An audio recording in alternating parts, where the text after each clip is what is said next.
Robert, let's start with the LA riots. I've given the breakdown. I'll just bring up the highlights so that we can have this in the backdrop as we talk about the totally peaceful, nonviolent protest that's not an insurrection.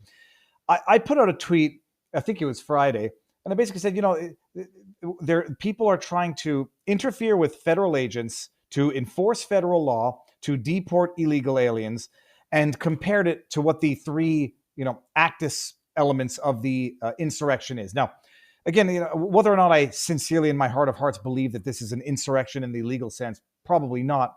But to the extent we're going to apply the same standard to them that they attempted to paint with January 6th, if there were to be an insurrection between the two things, January 6th and this, I would argue that to a T, the criteria are met for what's going on in LA now. There's some discussion as to whether or not, what's his name, Bonta? I forget who the person is there. Whether or not, Bonta, whether or not he can face federal corruption charges, whether or not Trump is thinking of doing that. Other than what's going on in LA right now, which seems to be it does seem to be an insurrection. It does seem to be people aiding and abetting, something of an invasion or a predatory incursion. What can be done? If that's not a predatory incursion, what is? They're waving foreign flags. The president of the foreign government, Mexico, is supporting it, at least indirectly, by protesting the expatriation tax, or in this case, the remittance tax that goes back from Mexicans living in the United States to Mexico's government. People don't realize how much those remittances fund and fuel the entire economies in some of these foreign countries. If this isn't a predatory incursion, I don't know what is. That has probably got whoever did that photograph.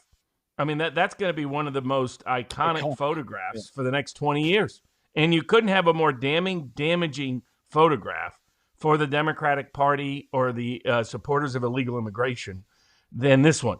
And to be honest with you, timing couldn't have been better from a certain perspective, is that the Supreme Court this week is ruling on nationwide injunctions. Supreme Court this week is deciding whether to get into the birthright citizenship issue. And this is you get a predatory incursion taking over Los Angeles, endorsed at least implicitly by the governor of the state of California, by the mayor of Los Angeles, and by a foreign leader, the government of Mexico. So this is separate from the predatory incursion that Venezuelan government did by sponsoring the dangerous TVA gangs incursion into the United States as payback and punishment for the Biden administration's sanctions on the Venezuelan government. But now you've got it a whole different level in that, these are your ordinary, everyday Mexican-American in East LA does not support this. This is being done. This is why they surged massively throughout the Central Valley of California towards Trump over the last 8 years. This is why East Texas, the main battleground on border issues, overwhelmingly dominated by Mexican-Americans of multiple generations, overwhelmingly shifted towards President Donald J. Trump. They do not support drug cartels and the Mexican gangs with the Soros-oriented NGOs taking over American society, American polity, or American economy. And those people you see out there are not citizens for the most part. What you're seeing are gang members who are organized, and Antifa, I think Mark Grobert of America's Untold Stories was calling it Latifa. Or Lantifa, depending on how you want to pronounce it. But that's basically what it is. And hopefully somewhere along the way, the Justice Department gets off its rear and starts prosecuting the organizers of these events. Mm-hmm. Because you're not going to stop the rando lunatic trans sociopath who's on the Antifa email text list to stop behaving in this way, no matter how many of them you arrest. The way you stop this is by stopping the organizers. And you stop that by, one, defunding them, which President Trump has been working on, but not fully yet, because some of the organizations involved in these riots are paid for by government dollars, not just state tax dollars, federal government tax dollars, including ongoing. It should be an utter embarrassment to the Trump administration that there's money still going to people sponsoring riots against law enforcement in the United States. The other, though, is the NGOs. I've been saying now for weeks, it's time. The NGOs are operating lawlessly at multiple levels. Not only are they engaged in overt, open criminality in the case of supporting these riots and seditious activity and obstructing of justice, obstructing federal enforcement proceedings, threatening federal officers. Remember, we had the Democratic leader in the House calling for the doxing of these people just a week ago.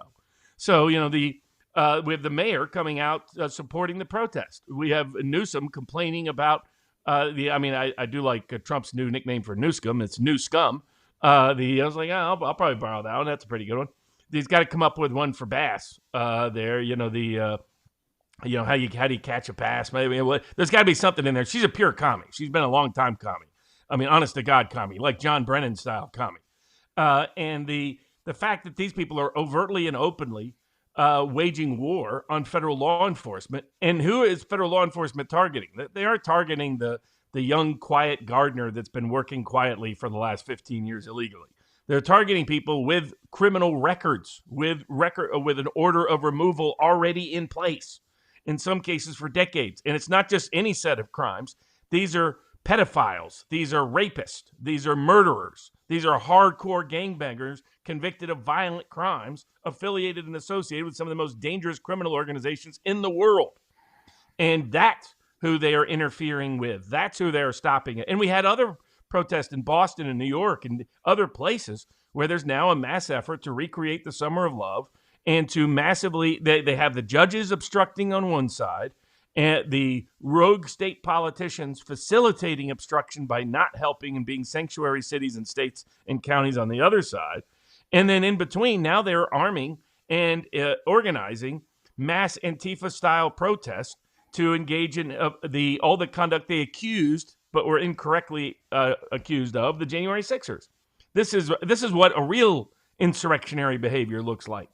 If the 1992 riots, race riots in L.A.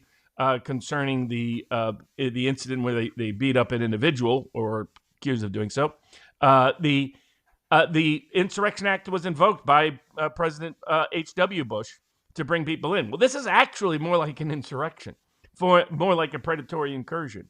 Foreign organized gangs involved in the organized obstruction of justice at scale, using violence systemically to terrorize the local law enforcement population, as if it's the Mexican government trying to arrest, one of the criminal young cartel members, Little Guzman, there in Mexico, that they had to back down on because the cartels waged war on the local military and police force there, including taking women as hostages.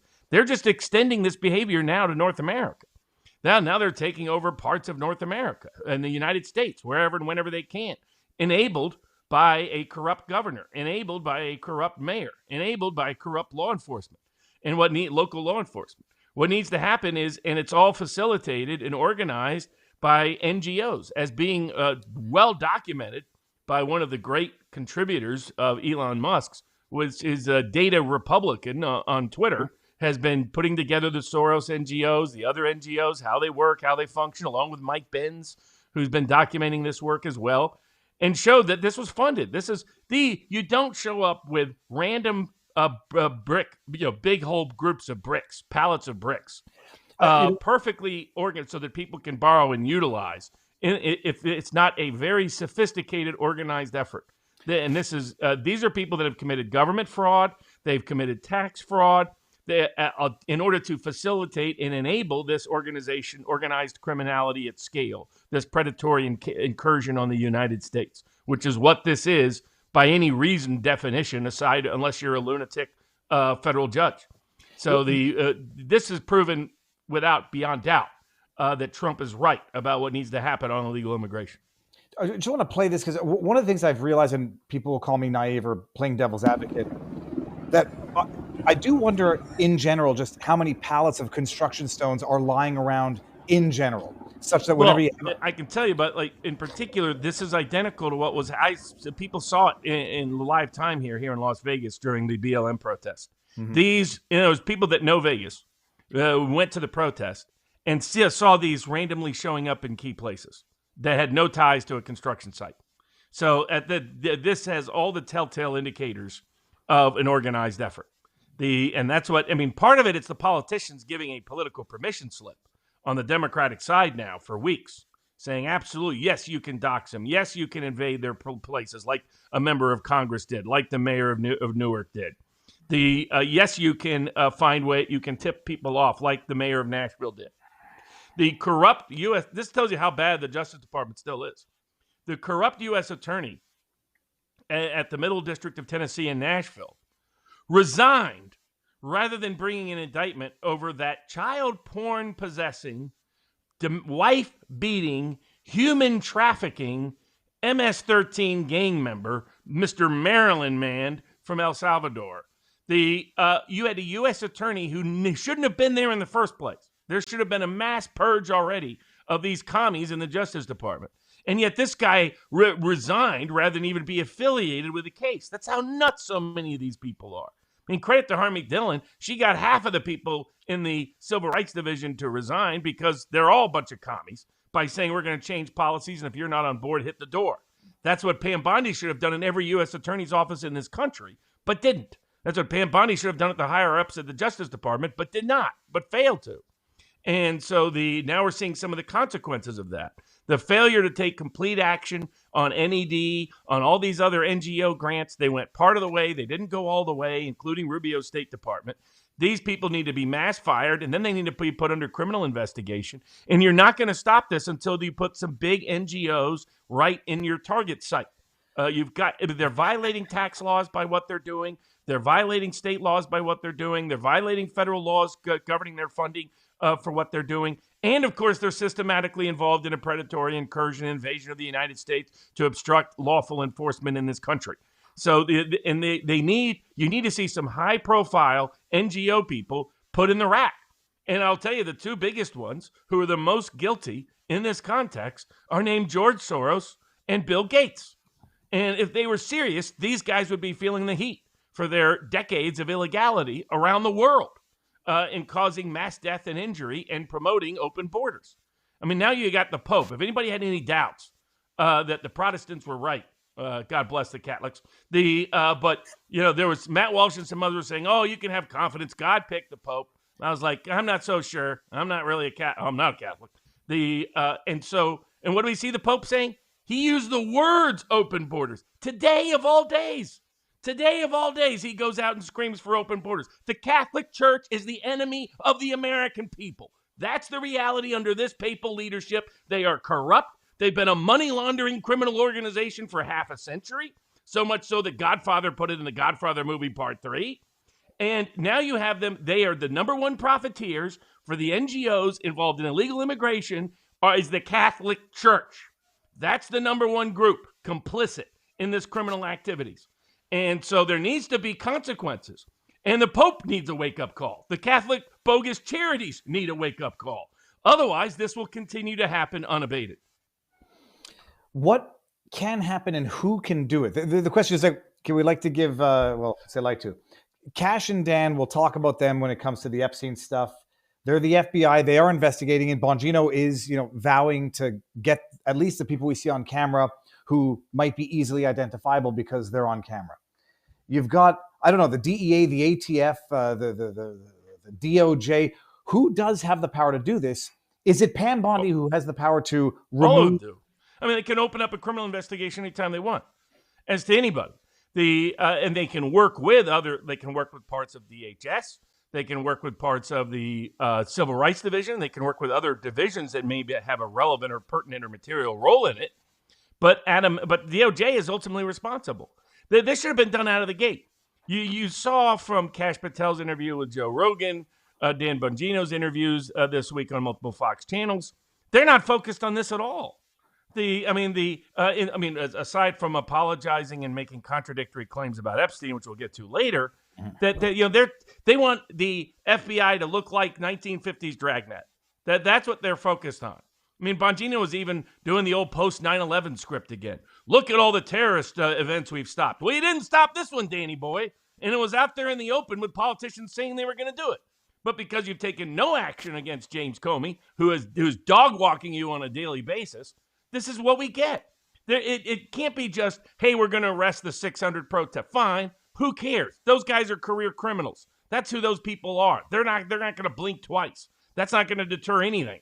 If you want to deter something, go after the people with the money that are spending the money to organize it. That's how you shut this down. There's a reason George Soros is banned from multiple countries, including his home country, because that's who this Nazi enabler is. And because what he does is go around getting rich, destabilizing governments, to profit himself. It's called open society for a reason. He believes in open borders, complete open borders. He is the principal advocate of it, the principal organizer of it. How has he avoided any criminal scrutiny by any Justice Department or any state prosecutor in this country is beyond me, other than they're all wusses. He's been handpicking prosecutors all across this country at the county level to enforce his version of weaponized lawfare. And he's escaped any consequences. And the other big one, and it needs to be talked about, and some of my Catholic friends don't talk about it enough, Catholic charities are neck deep in this criminal operation, criminal money laundering. It's not a coincidence the Pope chooses this time when there's mass riots going on in L.A., but I guarantee you were promoted and pushed by Catholic charities that he's out there saying, we need open borders. He's making clear where they stand. Well, the Pope needs a wake-up call. The Catholic Church needs a wake-up call. George Soros needs a wake-up call. And Bill Gates needs a wake-up call. Or Pam Blondie, Pam Barbie ain't doing her job.